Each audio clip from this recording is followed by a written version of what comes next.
Okay, so this is a rundown on the accumulator bet that I posted on the 21st November and the 22nd of November. The bet was placed at Ladbrokes, and I bet a fiver, which would have gave a potential return of £32.75. Well, I'm not going to tell you yet whether I won or not until right at the end.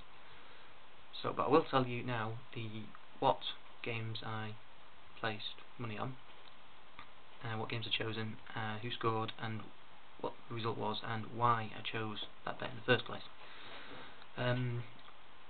Chelsea Wolves was the first one in the Premier League, which was a 3 o'clock kick-off that day at Stamford Bridge. Couldn't really see Wolves winning it, to be honest, and the 4-0 result pretty much showed it. We had goals scored by Malouda and Essien, sent them 2-0 up, and by the time Joe Cole got his goals in, it was already over at that point, because Wolves were just thrashed comprehensively. No prizes for guessing why I chose it, to be honest. At the time, Chelsea were top of the league. They'd won 6 games at home, not lost a single one of them. And Wolves themselves had only won 1 game away from home. Mind you, they'd only won 1 game at home by that point, but still. And they were lying 19th in the Premier League table. Not very good, to be honest, so it was pretty obvious Chelsea were going to win that one. West Brom Bristol City in the Championship. It was 8-13 on its own, and it was a non-thinker really. Looking at the teams and the stats, West Brom at home, 5 games, 2 losses at home alone, second in the league. Bristol City, well, their away form was pretty dire, to be fair. One win away from home at that point. They were reasonably, well, 7th. They were 7th at this point, and that was based on their 5 wins at home, 3 draws and no losses. So they're doing pretty well at home, but they're absolutely dire away from home.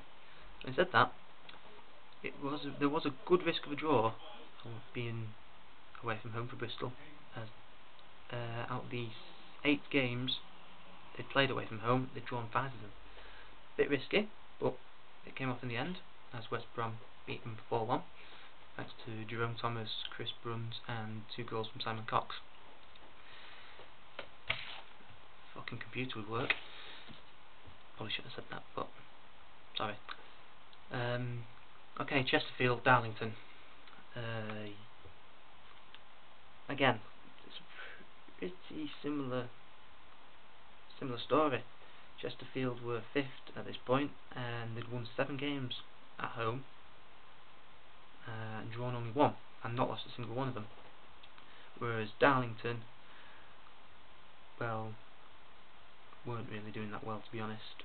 They were bottom of the league, hadn't won away all year, and it was pretty much the complete opposite record for them away from home. Whereas Chesterfield won 7, drawn 1 at home.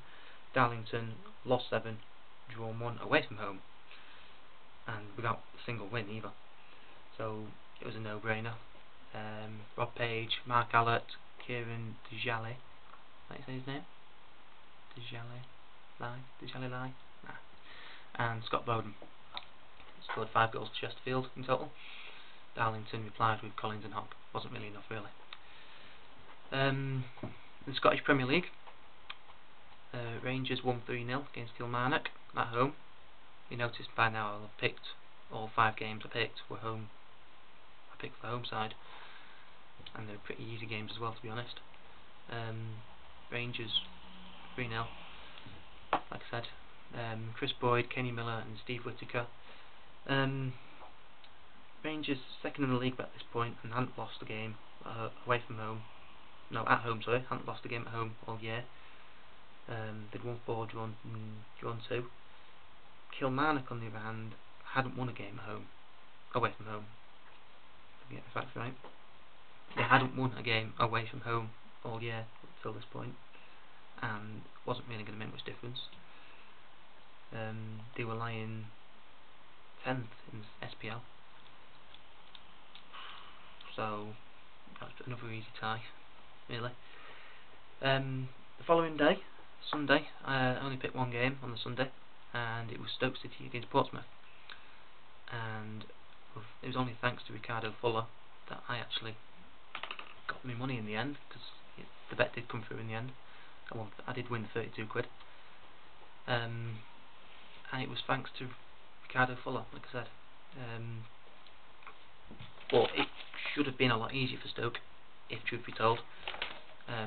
They only won 1-0, and that was after Kevin Boateng, I think his name's that. He missed a penalty, and Ricardo Fuller, he capitalised and made him pay. The reason for picking Stoke, they were doing pretty well at this point. They'd won 3 games at home, whereas Portsmouth had only won 1 away from home, and they were bottom of the league by this point with only 7 points. So it should have been a lot easier for Stoke, as it was. They played a bit poorly, but they did come through in the end. And at the end of the day, no one's going to remember the performance other than the result at the end of the day. So that's good news all around. So yeah, I won the £32. That's pretty much it, to be honest.